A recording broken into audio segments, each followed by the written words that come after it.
संजना तेजी से घर में घुसी और फ्रिज से पानी निकालकर पीने लगी। वो गटागट पानी पिए जा रही थी। ये उसके प्यास का नहीं बल्कि परेशानी का नतीजा था। उसे अभी भी अपनी बेवकूफी पर शर्म आ रही थी। अपनी 21 साल की जिंदगी में उसे इतनी शर्मिंदगी कभी महसूस नहीं हुई। वो फिर से अपने आप पर गुस्सा करते हुए मन ही मन बोलने लगी, मैं अपने गुस्से पर कंट्रोल क्यों नहीं कर सकती? बिना सोचे समझे उस करण से सवाल कर दिया। ओह, तो ये करण ही था जो कल यहाँ शिफ्ट हुआ। ये सिर्फ एक इत्तेफाक था या कुछ और? वो सोचने लगी कि क्या उसे कोई दूसरी जगह शिफ्ट हो जाना चाहिए, लेकिन इस वक्त कोई नया घर ढूंढना मुश्किल है और हो सकता है वो इतना कन्वीनियंट भी ना हो। इसके अलावा वो यहाँ सिर्फ कुछ दिनों तक ही तो रुकने वाली है। अलग अलग फ्लोर पर रहने की वजह से शायद वो एक दूसरे से ना टकराएं, और वैसे भी उसे करण को स्विमिंग लेसन के दौरान तो मिलना ही है, इसलिए एक ही जगह पर रहने को लेकर इतना परेशान होने की जरूरत नहीं है। आज जो कुछ भी हुआ वो उसे एक बुरा सपना समझकर भूल जाएगी। जैसे उसे थोड़ी देर पहले की बातें याद आईं, उसे लगा कि या तो वो अपना सर दीवार में फोड़ ले या उसे जमीन निकल जाए। उसे सारी गलती करण की लग रही थी। अगले दिन सुबह संजना अपनी अलार्म बजने से पहले ही उठ गई।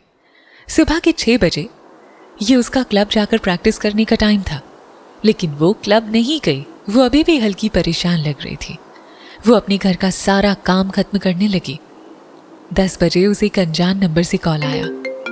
ये मिसेस नीना ग्रोवर का था, जिन्होंने उसे लंच पर इनवाइट करने के लिए कॉल किया था।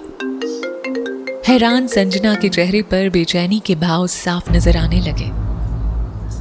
वो शुरू से ही कॉन्ट्रैक्ट खत्म करवाने के लिए मिसेस नीना से मिलना चाहती थी, और अब जब मिसेस नीना ने सामने से उसे मिलने बुलाया तो उसे खुश होना चाहिए था, लेकिन पता नहीं क्यों वो बहुत नर्वस हो रही थी। उसे अपने एक्स बॉयफ्रेंड की मां से मिलना जरा थोड़ा सा अजीब लग रहा था। अतीत में उसने इसकी कल्पना की थी कि करण उसका हाथ थामे उसे अपनी मां से मिलवाते हुए कहेगा, मां, ये मेरी गर्लफ्रेंड है संजना। लेकिन अब तो वो बीती बात हो चुकी थी। अचानक संजना बड़बड़ाई, ये मैं क्या सोचने लगी? वो सपना अब कभी सच नहीं होने वाला। ये सोचकर उसने सुकून की सांस ली। लेकिन जब वो उस जगह पर पहुंची जहां मिसेस नीना ने उसे मिलने के लिए बुलाया था, तो वो एक बार फिर नर्वस होने लगी। मिसेस नीना वहां पहले से मौजूद थी। जब संजना प्राइवेट रूम का दरवाजा खोलकर अंदर आई तो वो फौरन खड़ी होकर मुस्कुराते हुए बोली, हाय संजना। संजना इतनी घबराई हुई थी कि लड़खड़ाती जबान में बोली, मिसेस ग्रोवर, हाय। जैसा उसने सोचा था, मिसेस नीना उससे कहीं अलग थी। मिसेस नीना बहुत ही साधारण महिला थी और ना वो अमीर होने का घमंड दिखा रही थी। उन्होंने गुलाबी रंग की लखनवी सलवार कमीज पहन रखी थी। उनके चेहरे की हंसी बहुत अट्रैक्टिव और मासूम थी। वो कमरा बहुत सिंपल सा था लेकिन क्लासी था। लकड़ी के नक्काशीदार फर्नीचर थे, सोफे पर सफेद कवर थे और टेबल पर एक फ्लावर वास में ढेर सारे गुलाब रखे थे।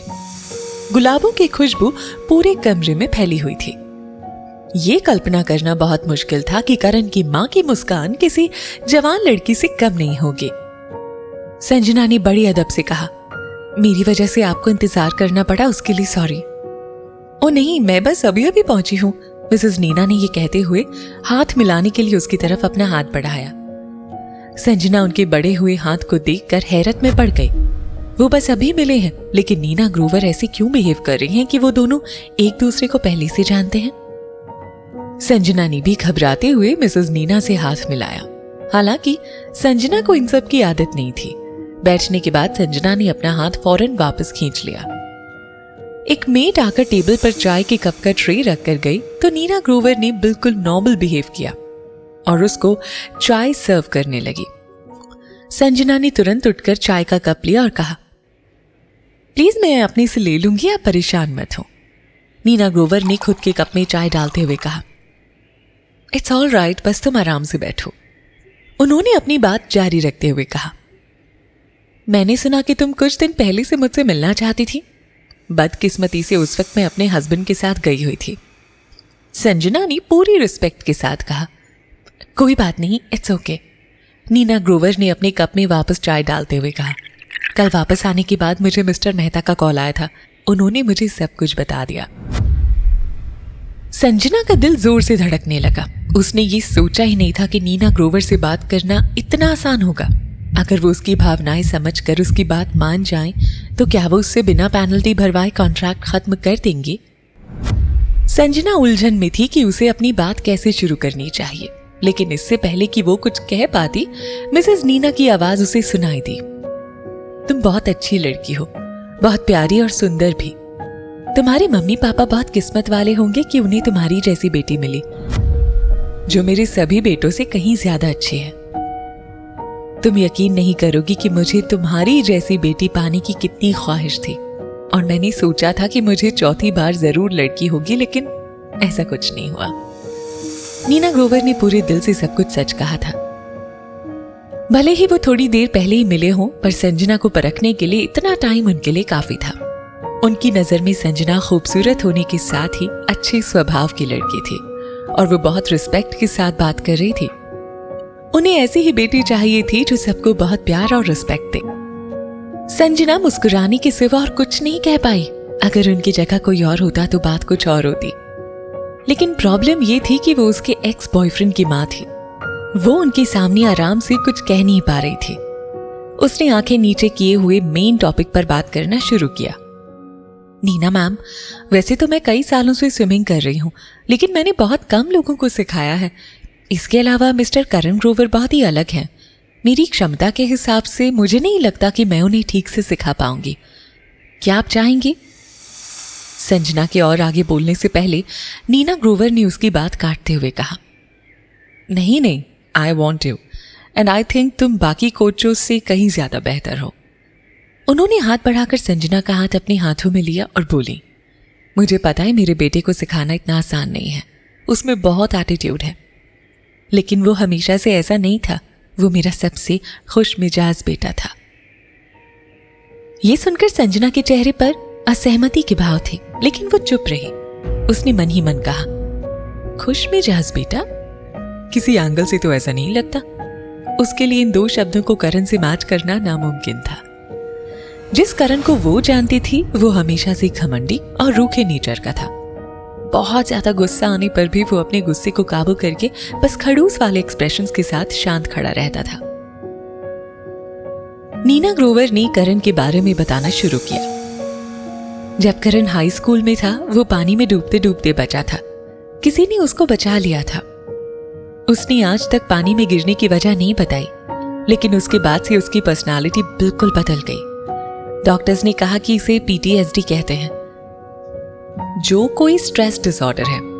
इलाज के बाद भी कुछ मरीजों में साइड इफेक्ट्स दिखाई देते हैं, जैसे रूखा व्यक्तित्व, किसी को कंट्रोल करने का जुनून। तब से वो मुझसे भी एक दूरी बनाकर रखता है। बोलते बोलते मिसेस नीना रोने लगी। संजना झटके से उठी और घबराते हुए नीना के एक हाथ को पकड़कर उन्हें दिलासा देते हुए बोली, भले ही वो रूखा बिहेव करता हो, लेकिन मुझे पूरा यकीन है कि वो आपसे अभी भी उतना ही प्यार करता है। उसने कई बार मिसेस नीना के बारे में कल्पना की थी कि शायद उन्हें पैसों का बहुत घमंड होगा, वो बहुत कठोर मजबूत दिल वाली होंगी, लेकिन उसने ये कभी नहीं सोचा था कि वो इतने प्यार से बात करने वाली होंगी। नीना ने उदास होकर कहा, उसे तभी से वाटर वर्टिगो है। हमने कई कोच अपॉइंट किए, लेकिन उसने सभी को रिजेक्ट कर दिया। तुम पहली कोच हो जिससे वो सीखने को तैयार है। संजना का हाथ कसकर पकड़ते हुए उन्होंने कहा, मैं अपना बेटा तुम्हें सौंपती हूँ।